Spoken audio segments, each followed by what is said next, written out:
So good morning, dear teacher, dear community, dear everyone.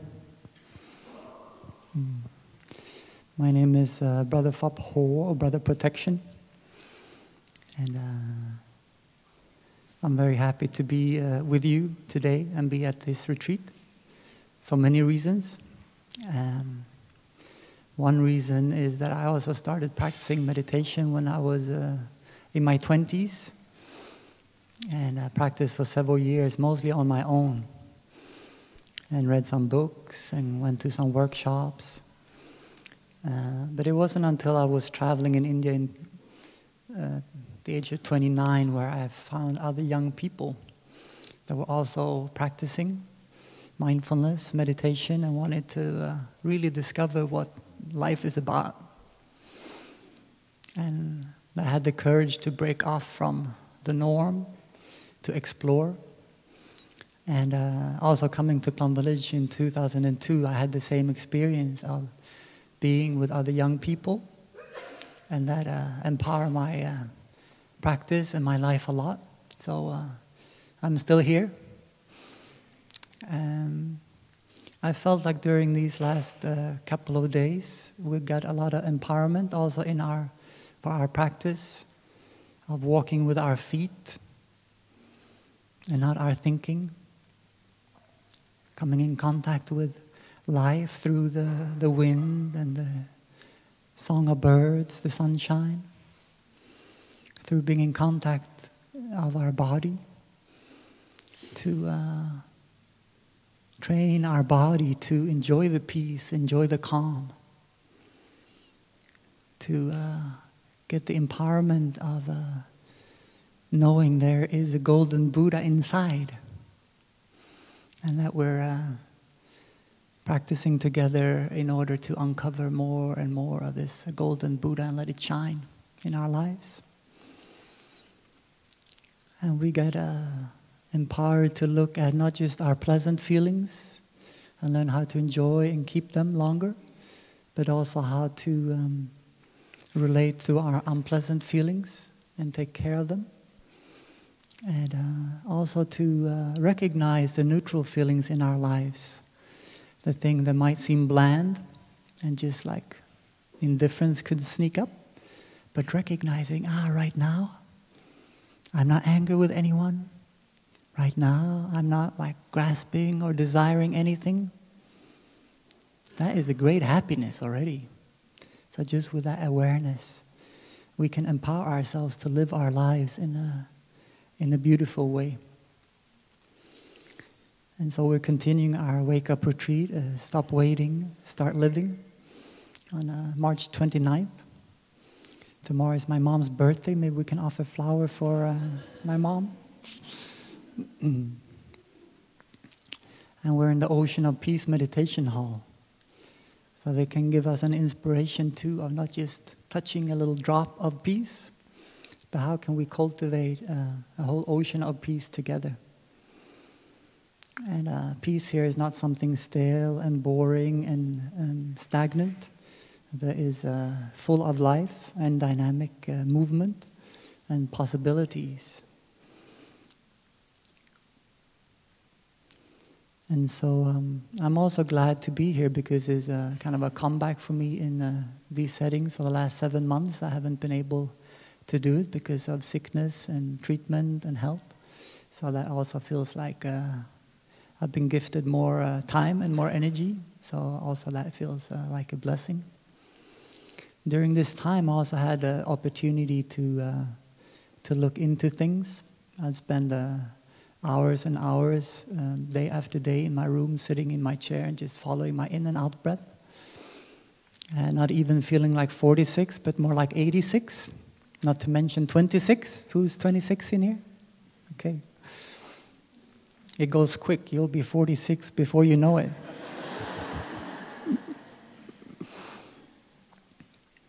But in some of those moments, I also was recollecting things I've been able to do in my life and experience. And a lot of gratitude came up. And especially for my time in the Sangha and practicing in the community. And experiences that I've had, I feel like is beyond what I had expected or hoped for earlier in my life. And among those experiences came up a couple of wake-up tours that I participated in 2011 and 2012,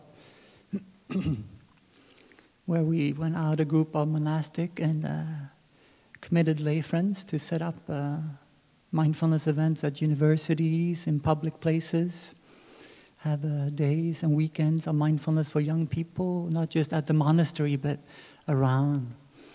We had a spring tour in California and a fall tour in Oregon and Washington State. And so I think the only one that's still around to help organize those is Jonathan. He might be here somewhere, but there was many that helped contribute to that. So also we see that whether we believe it or not, we're aging in this moment. Impermanence is happening, and we're becoming one day older.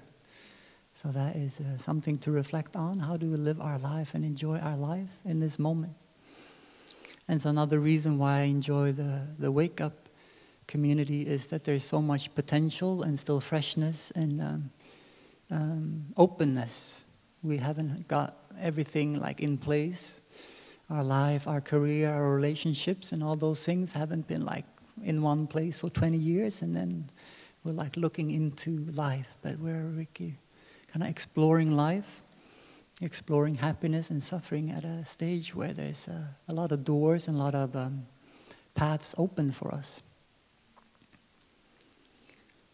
And so this morning we're going to explore the 5 mindfulness trainings, which we can talk about as a Buddhist contribution for global spirituality and ethic. And so how can we live our lives in a way that brings happiness, brings peace? And it's also kind of an inheritance and a gift from previous generations that also have been young. We sometimes think that our situation is unique and we're going through things that no one else has. I think that's also an empowerment of coming together as young people, that we maybe share experiences, we share challenges and joys, inspirations, and we can see, we're not alone, there's others. And so exploring the 5 mindfulness trainings, I first like to just get a poll of our experience with them so far, so we can be appropriate. We're also going to have 2 so far secret friends coming up and sharing their experience in a while. But I'd be curious if we could have a raise our hand poll of seeing like who received the 5 mindfulness trainings already. Oh, wow, okay, that's some. Thank you. How many have known about them and kind of like explored them but not received them formally yet? Okay. How many have known about them but feel like, no, I'm not interested? There's space for you too, no problem. Yeah. How many are just coming to the retreat, no clue about the 5 trainings? Maybe you haven't even read them in the booklet yet? Okay, great. Mm-hmm.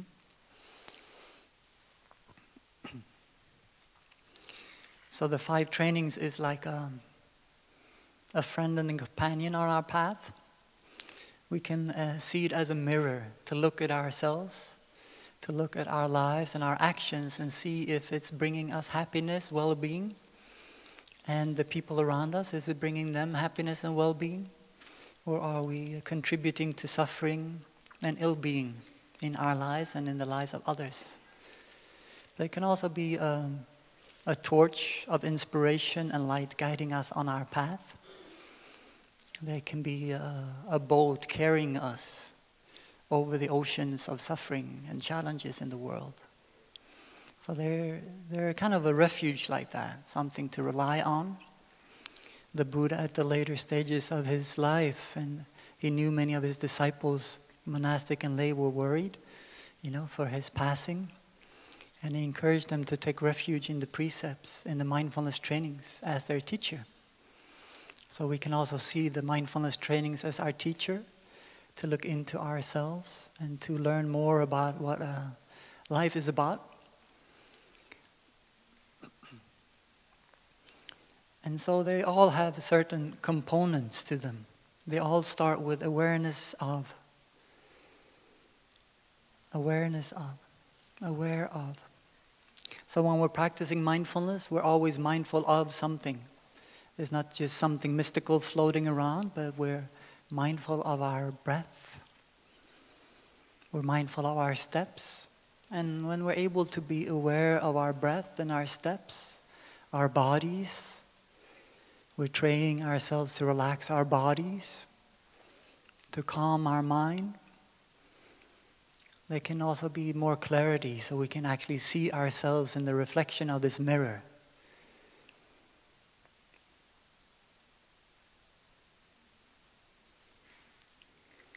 And so we're talking about the 5 trainings as also being a clear expressions of the Buddha's teachings of the 4 Noble Truths and the Noble Eightfold Path. And so I'd like to kind of explore that a little bit.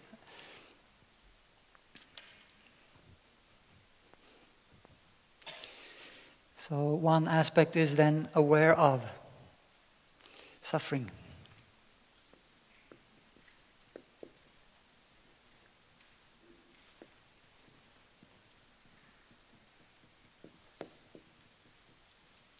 The first noble truth is that there is suffering, there is ill-being. So when we can be aware of it, we recognize, actually I'm feeling stressed out now. My body feels exhausted, but I still push myself to keep going. You know? There can be an awareness of suffering. Or we might be aware of suffering going on in the world, and we don't know what to do and how to contribute, and we feel despair because we feel hopeless. It's so much. We become aware of so much suffering in our time because of media and information we're receiving. So sometimes maybe we are aware too much about suffering, but we haven't had the clarity to look into the causes of the suffering. So we can see the mindfulness trainings continues with caused by.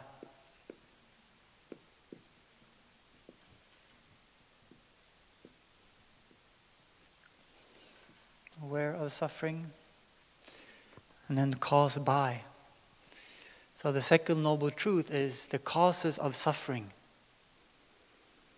the path of ill-being, what is leading to ill-being, what kind of thinking, what kind of views, what kind of actions are leading to suffering. Okay? And so the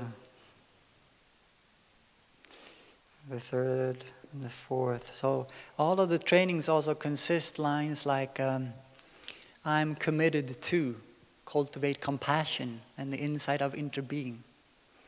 So this is part of the way out. The way out of suffering, meaning the path of happiness, of well-being. So I'm committed to certain things. So all the mindfulness training have these affirmative action things, like I'm committed to do something. I'm committed to cultivating something. Right? I am committed to.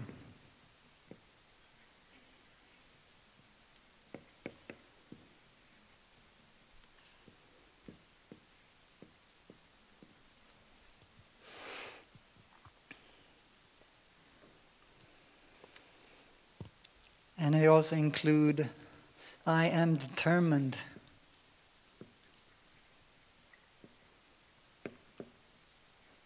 Not to.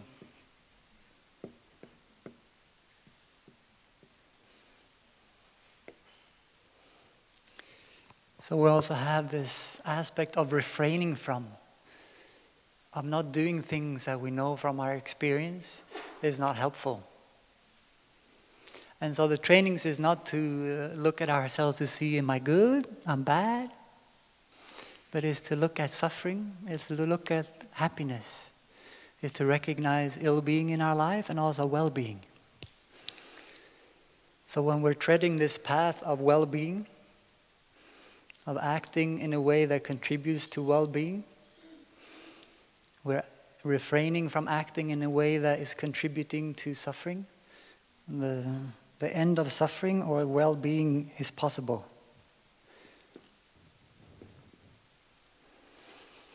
This is one way we can express the Four Noble Truths.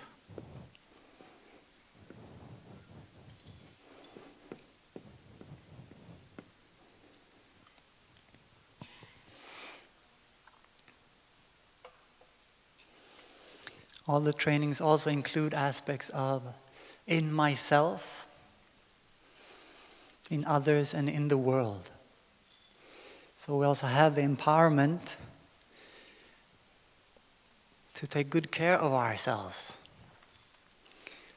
to also express this compassion and care and generosity of love and respect towards ourselves, our own bodies, our own minds. Sometimes when we're aware of suffering, we want to jump to the place of well-being right away or fix the problem. So this path of practice offers us a different way out. Our teacher sometimes says the way out is in.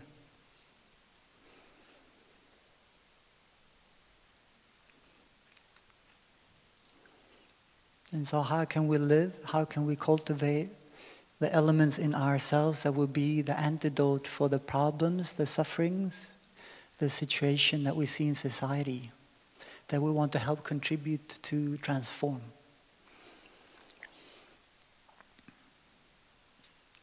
So in our practice, we don't want to run away from suffering. There's a tendency in most of our minds to try to avoid suffering or escape from it.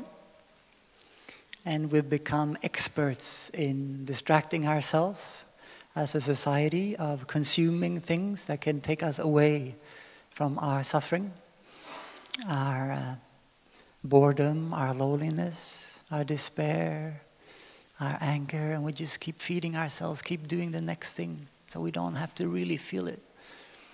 And so that you're here and you're embarking on this path, whether just brand new or you have a commitment already, is wonderful. Yay!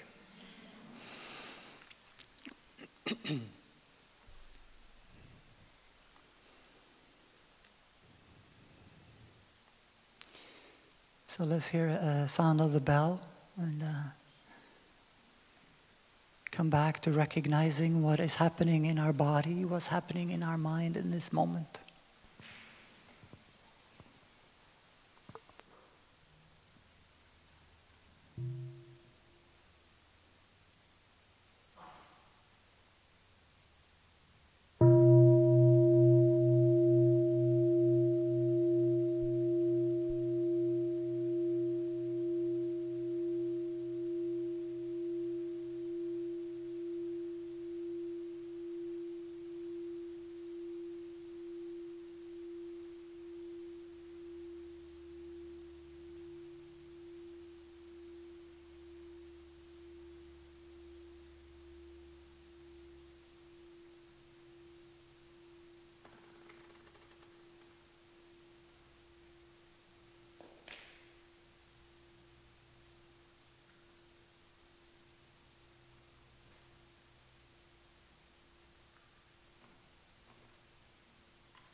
And so many times we're caught in extremes and dualism. That's why the names of the Dharma sharing groups are phenomenal. We get to deal with the complexities of life. That's actually one thing when I was starting to practice meditation, I became more aware of my suffering and my habit energies, but I didn't see the way out yet. It's very frustrating, very confusing. And I hadn't learned to embrace and understand these paradoxes. That irritation and frustration, grumpiness can be in me. And kindness and openness and patience can also be in me. They are in all of us. these kind of seemingly paradoxical traits. And so in dealing with our suffering, we might go to the extreme of covering it up with whatever we can, just keep running, just keep distracting ourselves. Or we might go to the extreme of losing ourselves and being completely swallowed up by our suffering. So we cannot see anything else. And from both of those approaches, we're not really learning anything new. We're not really helping transform the situation. So in that sense, we also want to cultivate the courage to look into suffering. And so in being sick these past months, and at times not being able to walk much further than my room, and going up and going to the restroom and coming back to my bed, maybe 15 steps each way. I have to sit on the edge of the bed and catch my breath. And I couldn't really lay down flat because I couldn't get back up again without help. And also I couldn't get enough air to breathe. So I kind of sat up in a 45-degree angle, also sleeping.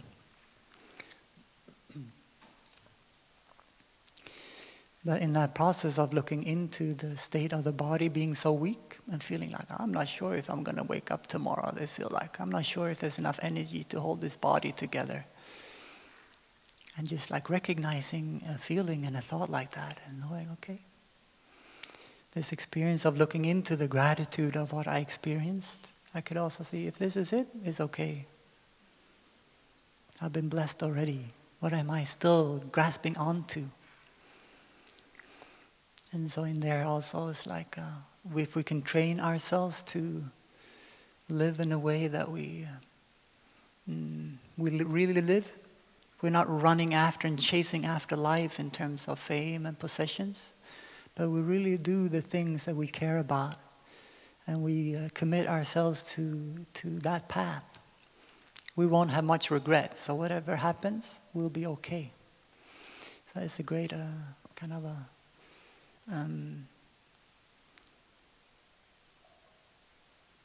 the practice is a great offering for us to live our present moment happier and also invest in our future.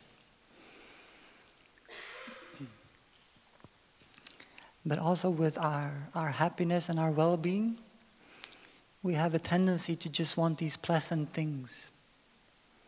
And we keep grasping onto them. And we keep running after them because we haven't understood yet what is truly bringing us well-being. So I think all of us can continue to look into this. What is really bringing me well-being? What are the elements of my life, of my actions that is bringing about well-being? And what is just my idea that, if I can do this or if I can get that, then I'll be happy. So also in the process of being sick and looking into my life, I also rejoiced in the thing I've done in the past, like running up the mountain or giving a talk or going on a tour, and recognizing, I might not be able to do that again.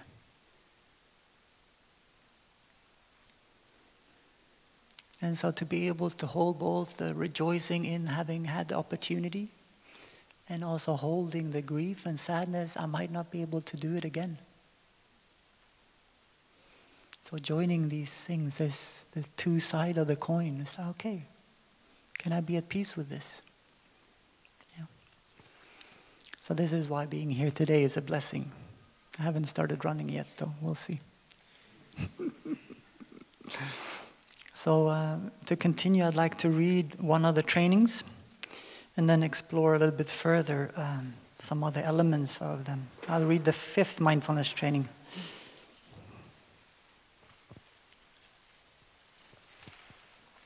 On nourishment and healing.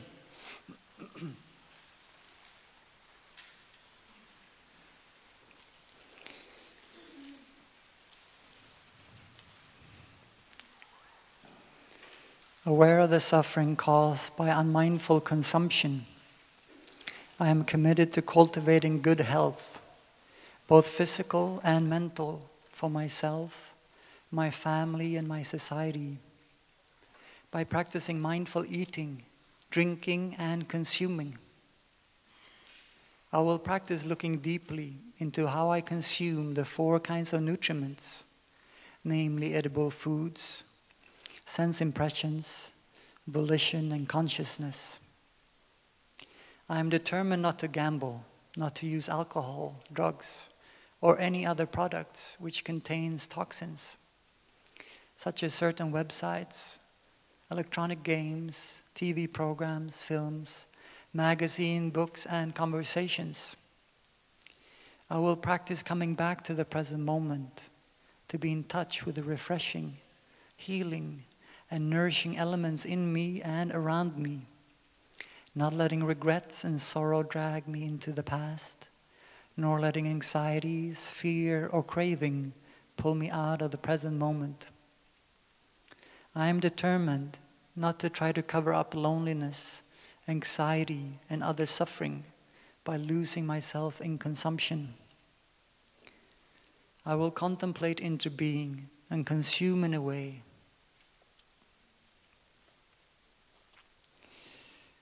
that preserves peace, joy, and well-being in my body and consciousness, and in the collective body and consciousness of my family, my society, and the earth. And so on my way down here, I was practicing this of being in contact with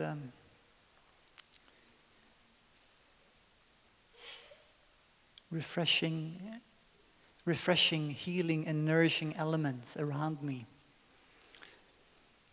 And so as I came up towards the hall, I see this patch of daisies, of white and purple daisies. And there's a bench next to them. And so I was asking myself, like, which direction do you face? Do we face the asphalt road, or do we face the blossoming flowers?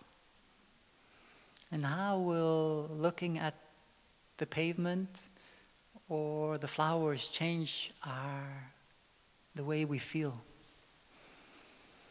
And so I had a moment sitting under a tree, feeling the sun on my face and looking at the flowers in profile. You see the colors. It's different when you see them from the side and not just from the front. Just seeing the flowers and the sunshine. And also knowing there's a sister that actually planted those around in the beginning of Deer Park. And when she was here on the last tour, I think 2013, she was asking and looking for them, and some other trees she helped plant around too, Sister Twangim. And they grow up just on their own. And you see them spreading in the campground and by the pepper tree, by the driveway to the dining hall, and down in Clarity you see them a lot. And they're so refreshing. So are we able to be in contact with a flower? There's also a training. We might say, yeah, a flower, nice. And then we go on. But we haven't got the nourishment and the healing from the flower yet. Like our brother was sharing a little bit the other day of enjoying the jasmine flowers, right?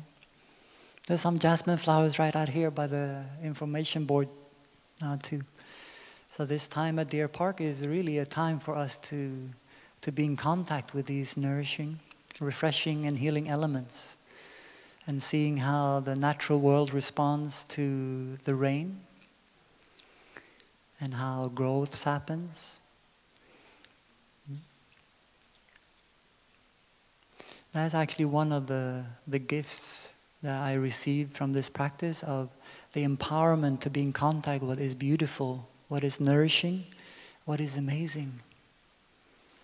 And that gives me also the strength to look at the difficulties, not hiding away from them, right? And then maybe we cannot be perfectly nourished and refreshed before we, deal with the difficulties in our lives or try to engage in the world, but to really give ourselves the gift of coming back. So we see in different areas of the 5 trainings is offer us that space to care for ourselves.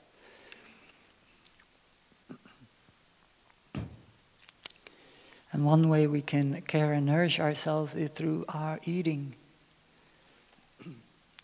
I remember years ago when I watched Food Inc. and they're filming this family. They leave their home at 6 in the morning and they're off to work and school for the whole day. So what they're doing is they go through a drive-through and they pick up some fast food on the way out. Because it seemed to be the cheapest thing and it's the most time-effective thing to do. The father is diabetic and the teenage daughter is on the verge of becoming diabetic.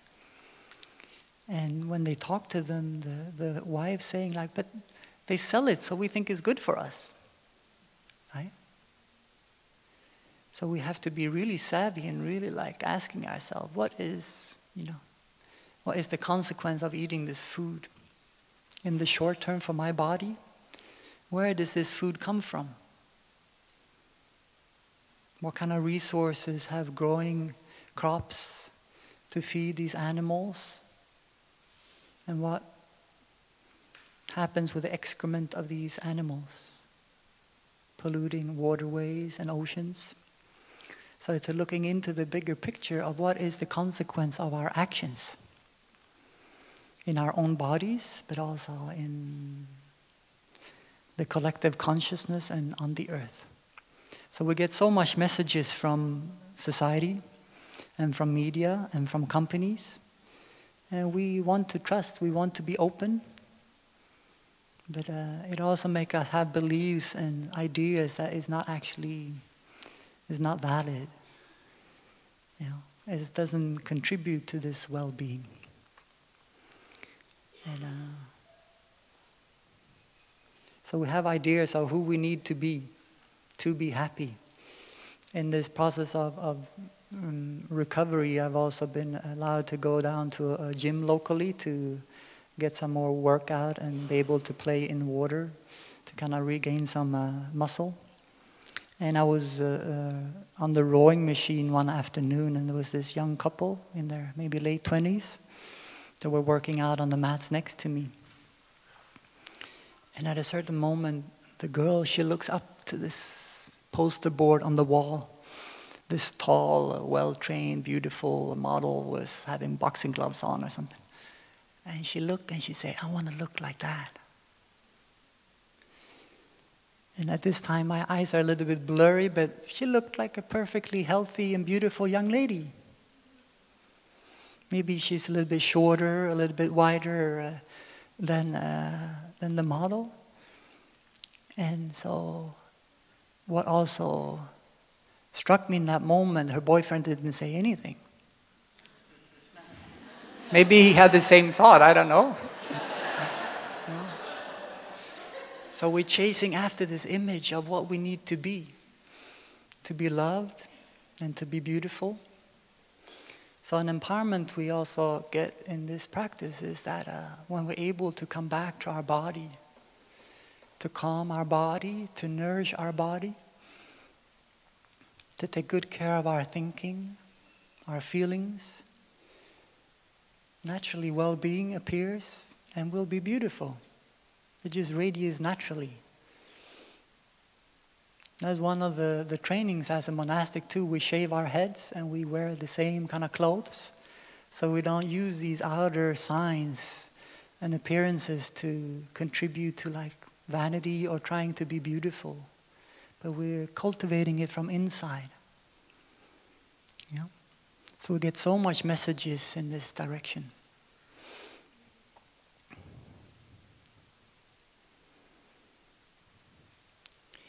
And so it's interesting also to see where our minds go when we read some of the trainings and what we're determined to do and determined not to do. And so there's a phrase, I'm determined not to gamble, not to use alcohol. And sometimes people ask, but I still want to drink a glass of wine with my family when we have a nice meal or something. Can I do it? So we have this idea of what is right and wrong. But it's a training. So I would say if you don't want to be mindful and you just want to drink whatever you feel like, you're not want to change what you're doing currently, or you're not wanting to look into how it affects your body, your mind, and the bigger perspective, then maybe don't take that one. You can take others. But if you're willing just to be aware of the effects of drinking alcohol the way you do now, to bring awareness to it, to see is it really bringing you relaxation and happiness and connection? Or is it dulling you? Is it making you blurry? Yeah.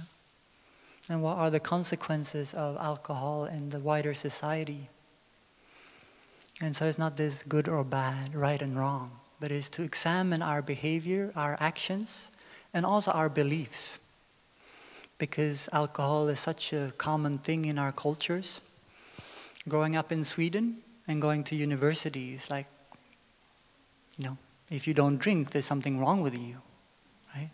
So also to listen to some of these trainings and the values and the direction of these trainings, it also brings us into a path of going against the mainstream society and the emotions and the views of the majority. And it can be challenging. Sometimes when I go out into a store downtown, I still get surprised, like, wow, they sell alcohol? There's meat counter and a fish counter? People eat that stuff? So when we live at the monastery, there's a different kind of normal. We're creating like a majority within, we're kind of minority as soon as we roll down the hill, but here we're holding the fort. So it's very precious to have those spaces where we can come together. And so it's to kind of invite us to look at these things.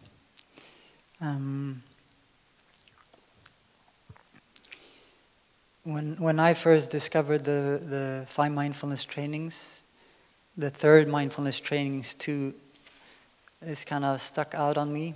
And it was also not exactly the message I got from society and friends around as a young adult in Sweden, and that of not to engage in sexual relations without true love and a deep long-term commitment.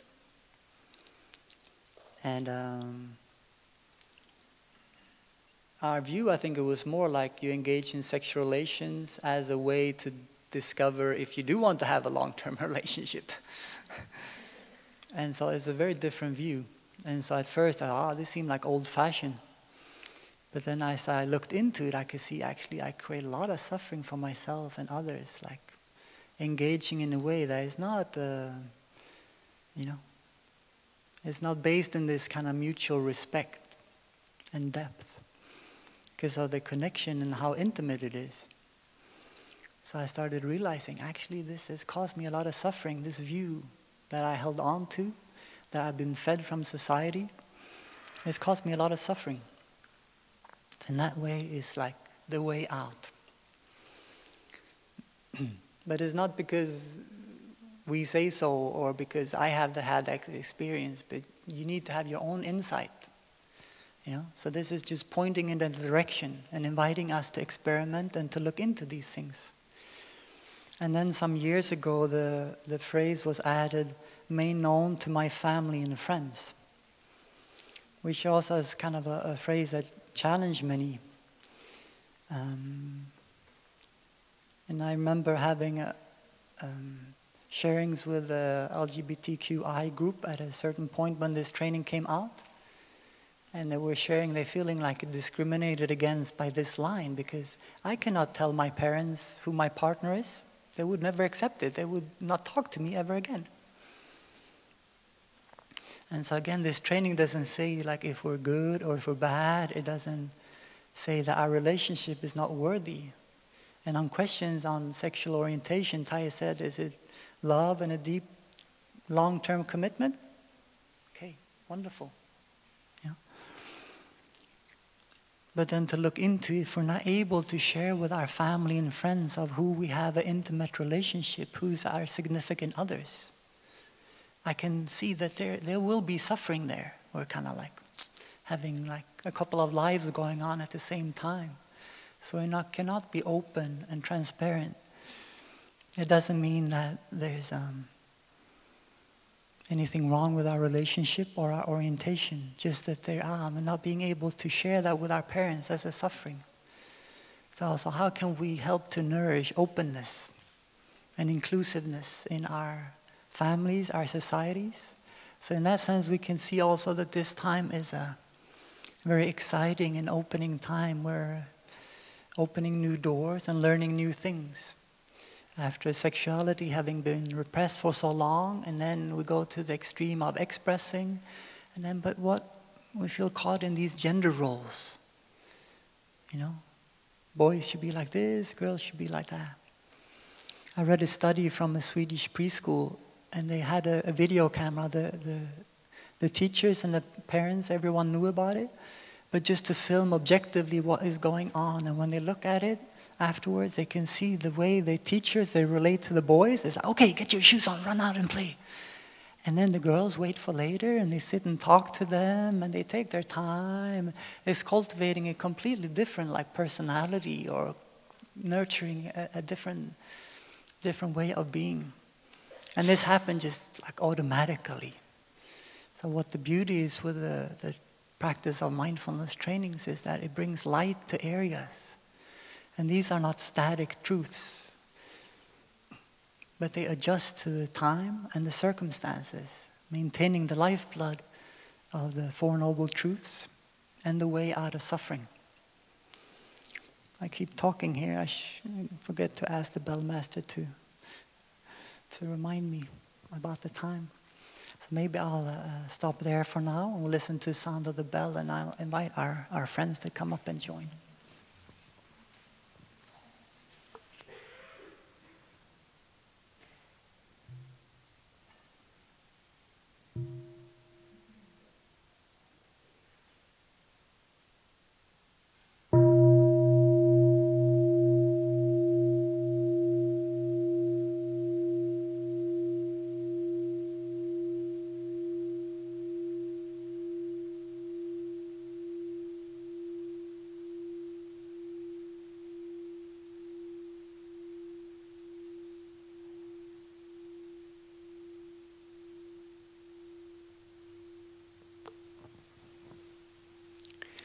I'd like to ask me and Johanna to come up.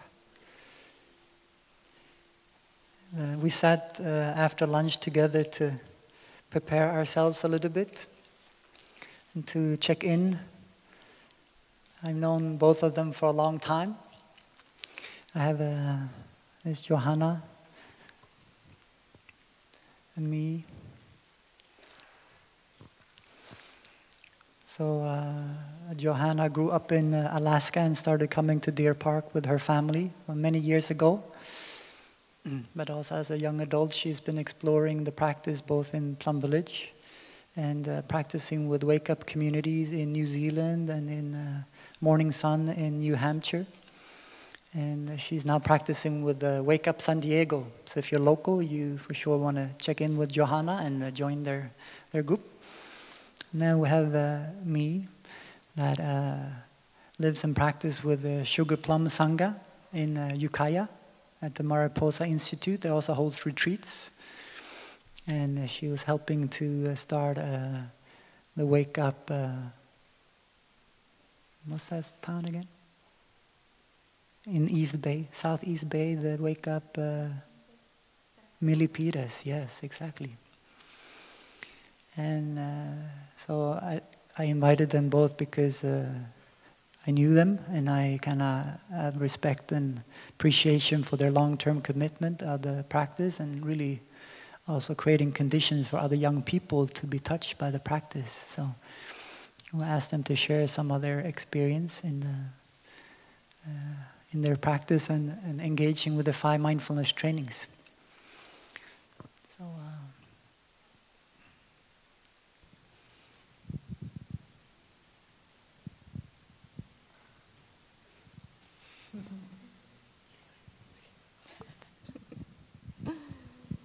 Thank you, dear Sangha. Oh, I haven't talked in a microphone. I don't know ever before.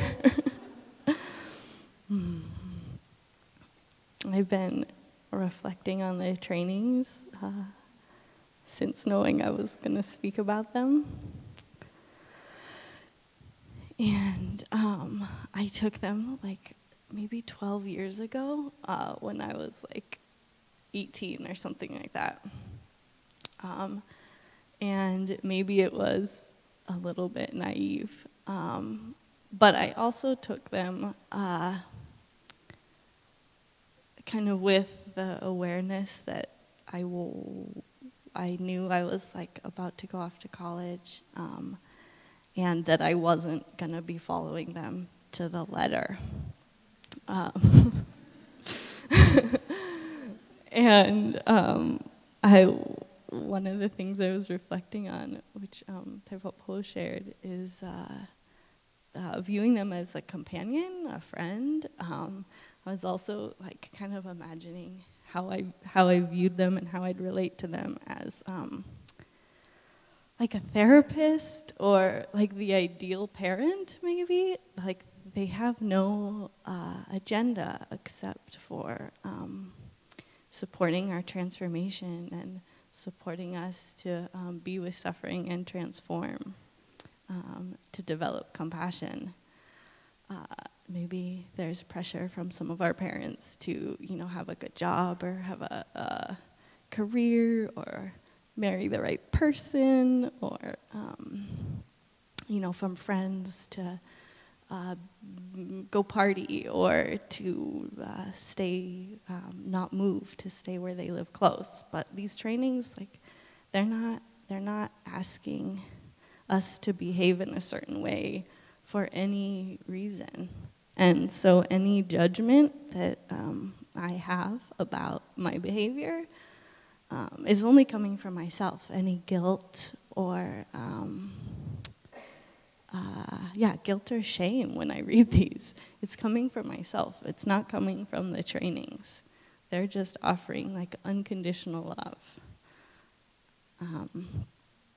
And I was, thinking about how I really view relating to them as an experiment, as a way to look at my past and my future and my present in relation to them.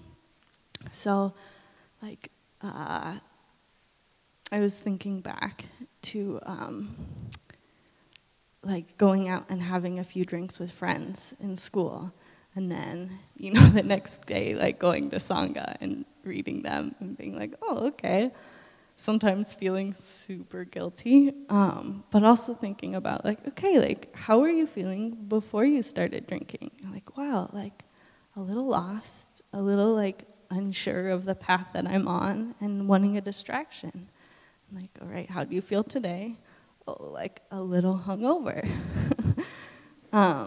And like then thinking too, like, all right, like you consumed these calories from grain and contributed to an industry that perpetuates a lot of suffering. Like your bank account is smaller.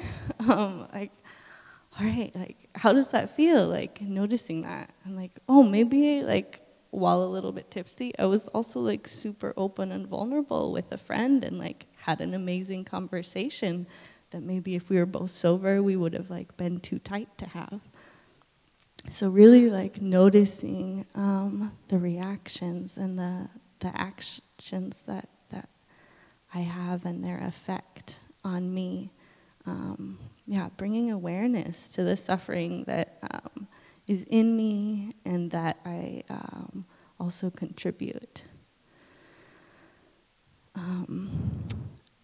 And thinking about as well, knowing that with that awareness, how it will affect my future. Next time I'm feeling the urge to like go out and have a fun night with my friends. Like, all right, maybe like I'm gonna go for a walk beforehand and like really be in touch with my feelings. Notice what's coming up for me. Notice like maybe there's something that I want to change in my life, but I don't really want to yet, so I'm just gonna hide. But like bringing up feelings of of discontent or needing a distraction, and trying to look what's under that. And then when I go out, being like, oh, maybe I'm gonna have a glass of water first, and like enjoy dancing and see how that feels. Like, is there feelings of like anxiety to like be in this social situation? It's like crowded and noisy and lots of people talking, and like, oh wow, I'm noticing a lot of anxiety coming up. And then, when 11 o'clock comes around and you're sober, you're like, all right, I bet it's time for me to go home. I'm tired. I can't really talk to anybody here. I don't feel like I will connect. And so go home early and like wake up the next day and feel good. And maybe I'm able to do that one night, and then I make another choice the next night. I'm like, all right, like having this drink will like contribute to taking calories out of other people's mouths and contributing to farmland on this earth and pollution. And I'll be running from something inside of me. But like that's a choice I'm gonna make, and noticing the suffering and being with that as I'm doing it, which makes it a little bit harder. So for me, I've like sometimes held these trainings like really close and been reading them regularly and practicing with them. And other times they've been way in the back of my mind. But I feel like they've really steered my life and supported me in so many ways. And I was thinking about them a little bit as a parent. And sometimes reading them and being like, Mom, no, stop. Like, I don't want to deal with that. But then, sometimes you're like, all right, my mom was right about that.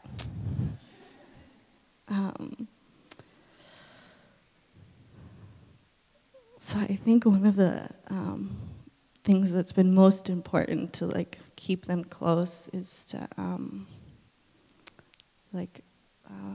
our brother was sharing that that there's not judgment there. There's no right and wrong. There's just like feeling the suffering really deeply and wanting to be able to transform that, wanting to develop compassion. One of the other ways I've practiced with them a lot is especially in one of my drug of choice is Netflix. So really like carefully looking at my consumption of media, like what are the feelings of depression that come up when I want to watch something, and then noticing, after watching Netflix for 2 hours, like, all right, do I feel any better? Like, do I feel rested? Is this what my body needed? Is this what my soul needed? Did this bring more compassion and more joy into my life? Like, all right, maybe not. Maybe it's time for a walk or a phone call to a good friend. So these have really been like a guiding light for me, and continued practice that changes over time. And I just want to share one more thing that I've been enjoying practicing with some trainings by doing watercolors that represent them. And so there's a lot of ways to like explore and interpret them. Some people write poetry, some people journal. I've been enjoying doing watercolors. You could dance them, just different ways to like see them in new light and sort of bring them more fully into my body and my being out of my intellectual head. So thank you so much for listening. I'm going to pass the mic to Mai now.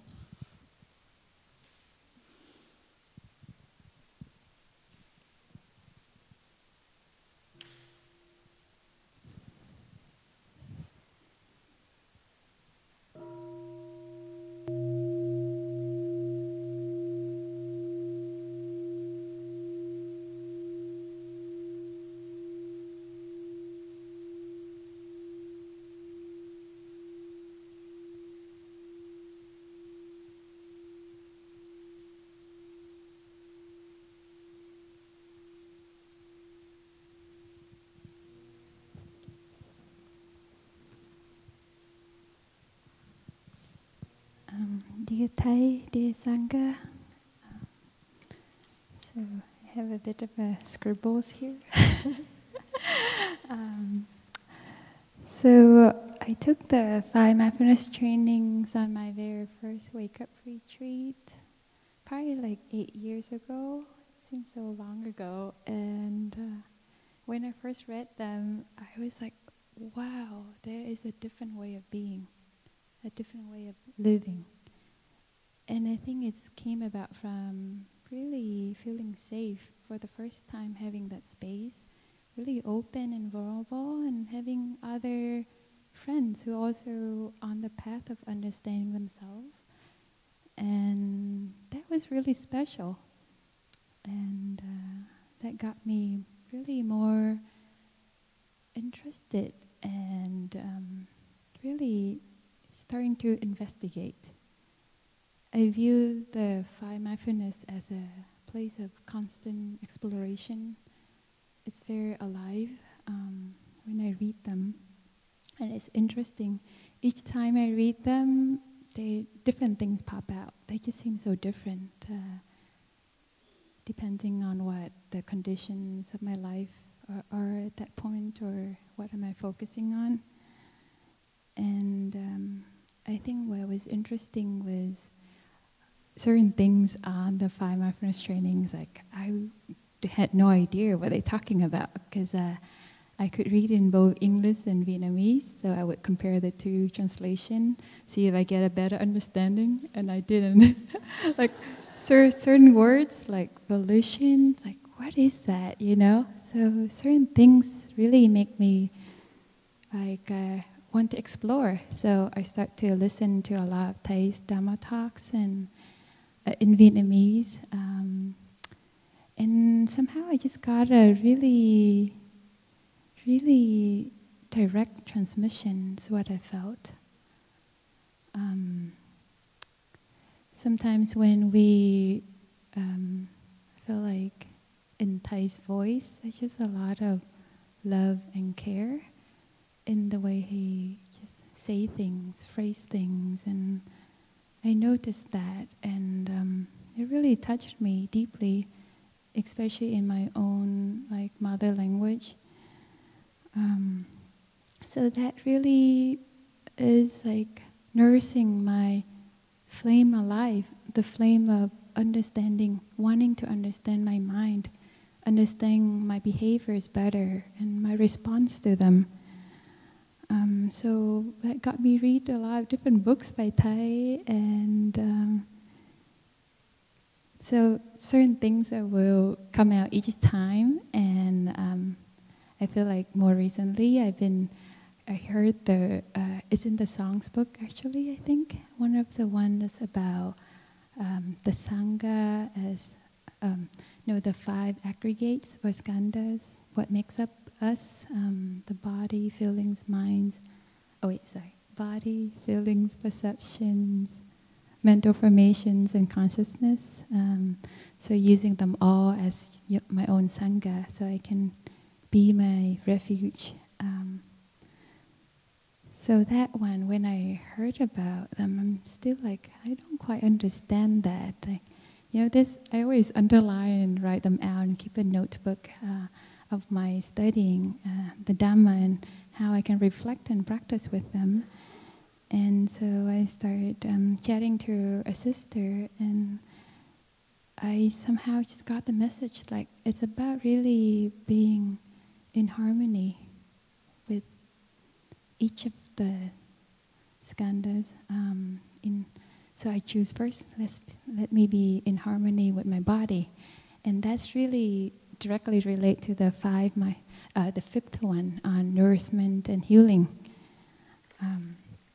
So I want to cultivate good health, physical and mental, since the body and mind are really deeply related as one.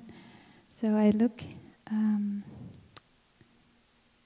maybe I give a little bit background. I think since last year, I start to have a lot of neck pains, and my muscle get tensed up a lot, and at certain days it was like really hard for me to move around or move my neck, and other days like I would be able to walk in the woods and in the forest where I live, and really enjoy the sunshine. So it kind of comes and goes, and I kind of want to explore how I can be in harmony with my body to feel the flow. So I start to, just one day I just start to write down, like to observe my liver. And when I was thinking about it, like just observing it for a day, to start to understand like how the liver is, at night it will need to detox itself and regenerates the help regenerates the joints and I think the blood, and does a lot of detoxifying at night. So then I started to think like, oh, am I getting good sleep to help the liver do its jobs? And am I eating enough nutrition to help it with the detoxifying enough minerals and proteins?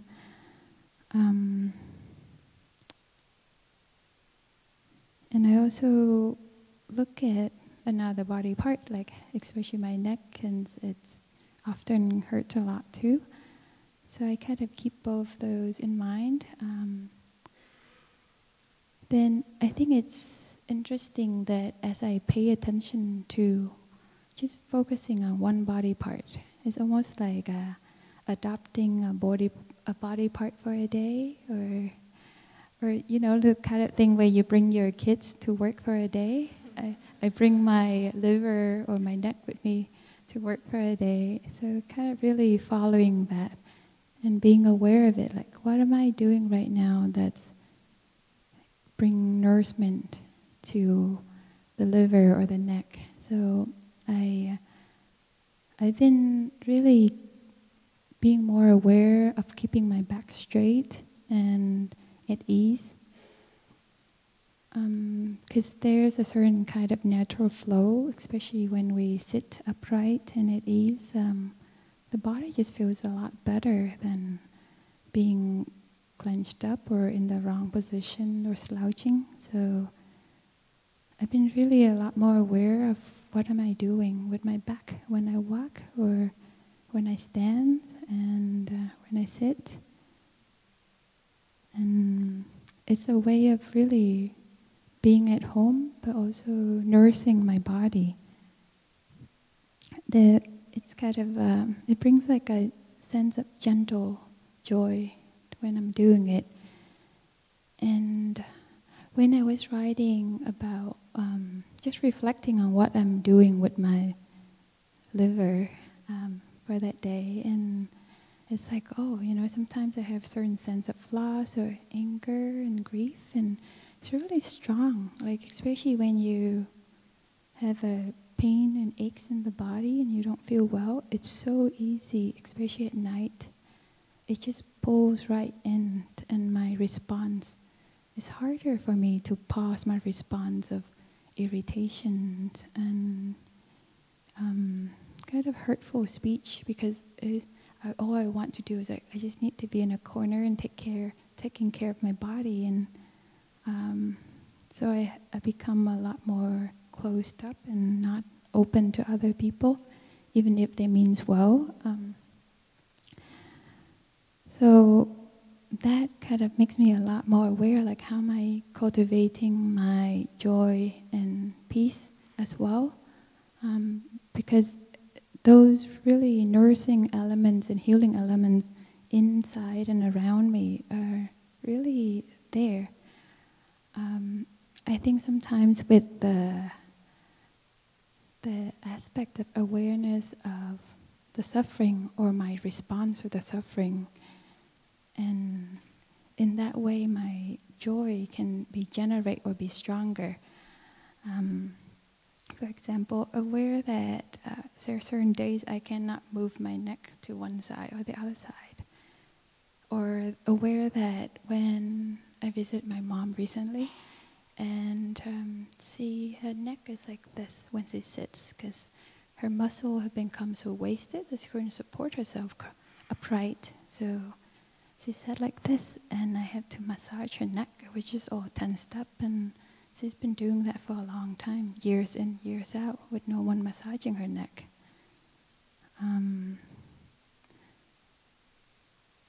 So really being in touch with that, wow, I am able to just have my neck upright. Or that sometime with stroke patients, my mom had a stroke too, and I work and I saw many stroke patients, and just to be able to even sit upright and being balanced, that is like a 2 weeks achievement of constant practice every day. To be able to even sit with all the muscles upright, and so that kind of direct awareness and in touch with the kind of things that can happen to a body, it makes me a lot more appreciative of days when I can sit upright, that can be in the sun and can walk around. And it's a kind of a gentle joy of really cherishing what's here and in these conditions. And I think from just observing my liver, I also noticing more of like how am I, when I'm being pulled by a lot of aches and pains and really in kind of a dark space, it's like, oh, I need to come back to those kind of more neutral space and in the healing environment.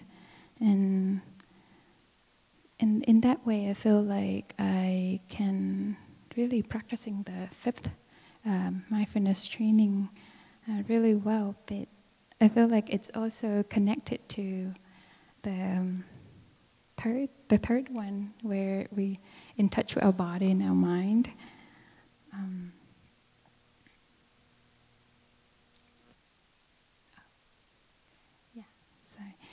So, yeah, okay. So I think it just in all of this, I realized that there are many nursing and healing elements around me, and I start to notice a lot about the kindness that people do and the diligence that people act, the way people sit, because it all are just daily reminders for me to see it. And I might not have it, in a piece of paper with me in my pocket, but I can really observe people. I can really take in that kind of energy, that kindness that people have, and the way that they are so humble. So I really hope you have a fun time exploring the 5 mindfulness trainings and continue learning and observing. Thank you.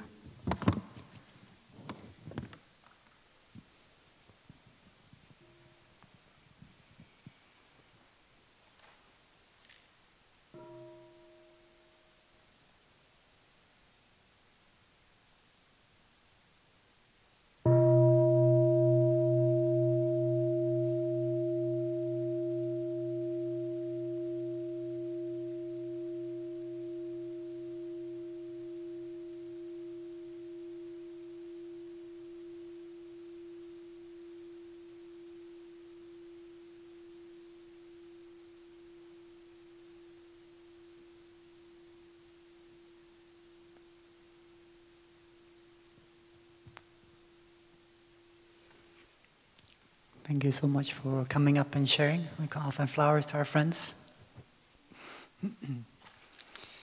Also, when we talk about the 5 trainings, we want to see them as the North Star, showing us a direction. And knowing that we read any one of them, we cannot do it perfectly. So like, we cannot live without taking other lives.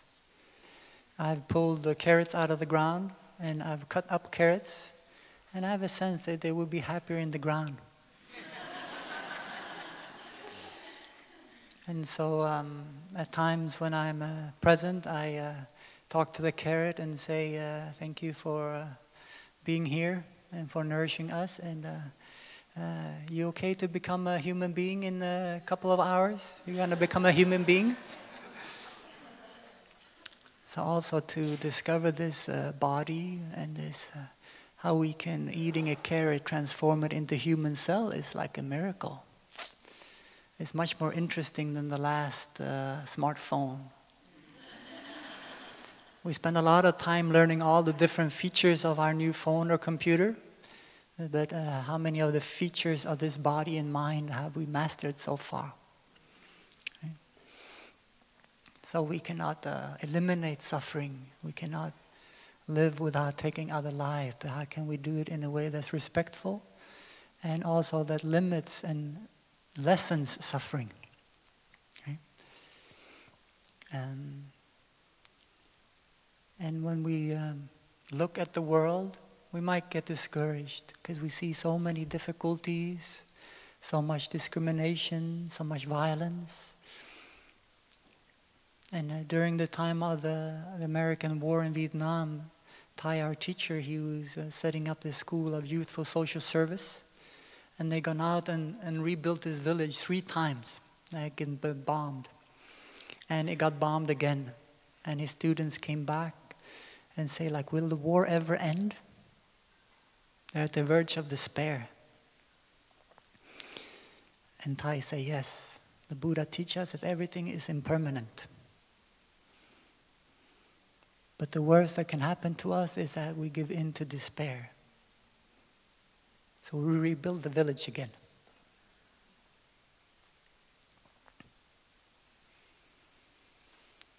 I kind of got a similar insight from a teenage climate change activist from Sweden, Greta Thunberg. I saw her TED Talk. And toward the end, she was sharing about how most people at the end of the TED Talk, they start talking about we can have hope because this and because that. And she said, like, I want to talk about action. And after she started showing up at the Swedish Parliament,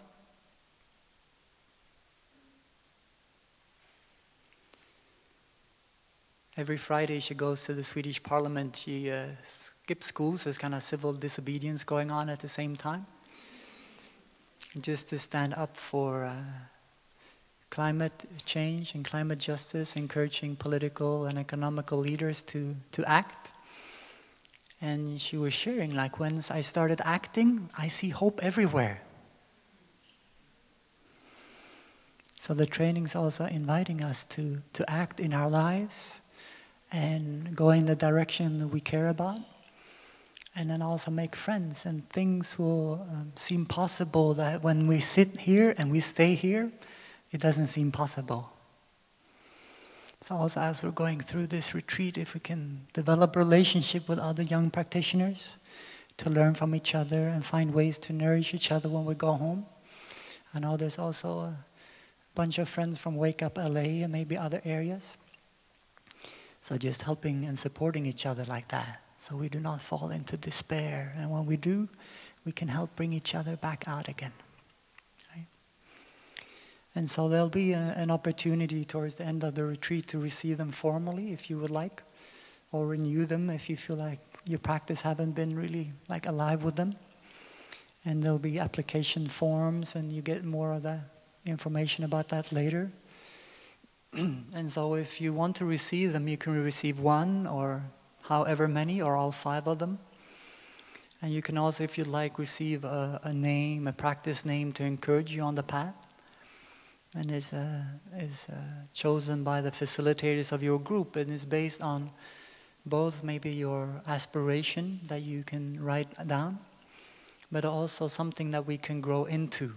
So when I received the trainings in 2002, I received the name of Guiding Strength of the Heart. So all kind of like the generation of the heart. So that sense also, we're building community from coming together and making that commitment formally, if we're ready, can also bring a sense of determination, right? Commitment and determination is maybe not what we're best at in our world today. You know, we're kind of easily distracted from this and that. But to have a community to support us is knowing there's others that are going in the same direction. So we'll have an opportunity for that also later on if we would be willing. And yeah, I think that's it. You want to add anything?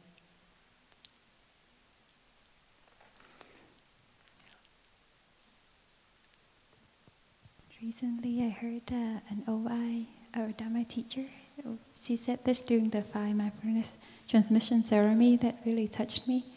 She said that we took the 5 mindfulness training for you, and we're so happy that you take this time to do it for us and the community. So thank you to all of you who have that aspiration.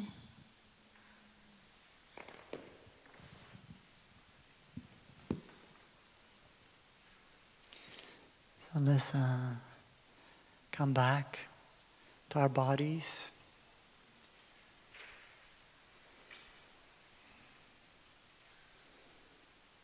Checking in where our body is, where our mind is.